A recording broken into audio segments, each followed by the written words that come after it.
Ada yang tanya, masa pergi umrah nanti, nak gunakan SIM card daripada Arab Saudi ataupun nak senang roaming je daripada Malaysia?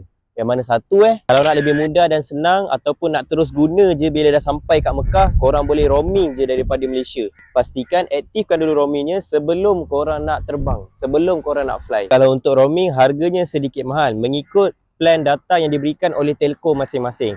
Sebagai contoh ataupun anggaran yang saya boleh berikan, selama 12 ke 14 hari, mungkin harganya lebih kurang dalam 80 ke 100 ringgit. Tapi kalau korang nak jimat dan lebih banyak data, saya cadangkan untuk korang beli je SIM card daripada Arab Saudi. Tak ada kelebihan kalau kita gunakan SIM card daripada Arab Saudi tu, kita akan dapat line yang lebih elok, harga yang lebih murah dan juga data yang lebih banyak.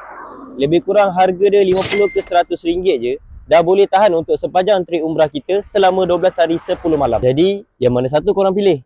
Boleh ikut bajet masing-masing je. Yang penting korang boleh berkomunikasi dengan mutawif ataupun group leader dan juga orang yang terdekat iaitu parents kita. Jangan lupa, bulan 7 kita akan ada trip umrah pada 24 Julai sehingga 3 Ogos. Boleh terus hubungi kami untuk dapatkan informasi yang lebih lanjut.